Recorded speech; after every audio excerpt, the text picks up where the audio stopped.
Hi, my name's Sherry Sanders, and I'm a county extension agent working in the field of agriculture in White County as a part of the University of Arkansas System Division of Agriculture. And this is Agriculture. This series is meant to celebrate and empower women working in the field of agriculture in the state of Arkansas. This month's feature is Dr. Casandra Cox. She's an assistant professor here at the University of Arkansas in Fayetteville in ag leadership and ag communication. And this is her story. Well, I'm Casandra Cox, and I grew up in Northeast Arkansas in a town called Forest City. If you're from there, you just run it all together and say Forest City. It's on I-40, and it's a heavy row crop area. My parents were transplants to that area, originally from Texas. My dad was an ag teacher in Texas and then took a job opportunity that was positioned in Memphis, Tennessee. So we moved, which I wasn't born yet, but they moved to that area, and then we were born and raised in that area. We didn't have row crop. My dad did raise cattle when we were younger, but I think as we got older, probably funds and time caused him to sell out of cattle.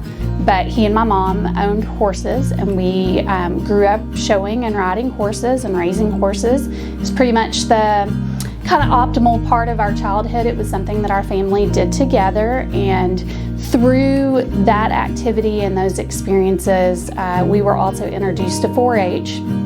My mom has been a leader, and people often assume that she's the generational link between us and our experiences in 4-H, but the truth of the matter is that my dad was actually the 4-H member, and he and my mom co-led our 4-H club.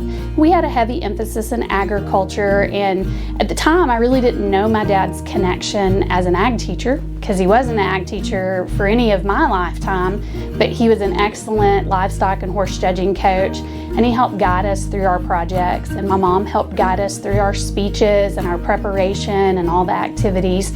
So that's really how I was introduced to agriculture. Our community had a rich ag heritage, so I went ahead and participated in Women's Farm Bureau Committee activities. I actually applied for and was selected to be Miss St. Francis County Rice.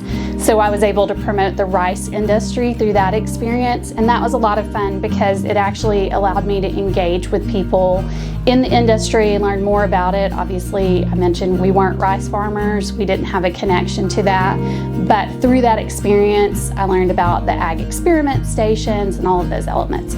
So it was kind of a culmination of those opportunities.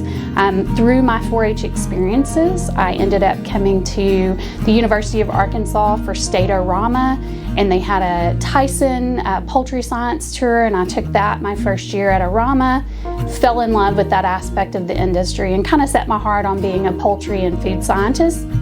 I thought the lab was where my life would be, and then I came to college and realized that I missed the communication aspect that I had done so much of in 4-H, and switched over. Ag communications was new, so I switched over to that. But I would say my parents definitely had a direct influence. My involvement in the equine industry definitely had a direct influence on my goals to be in agriculture.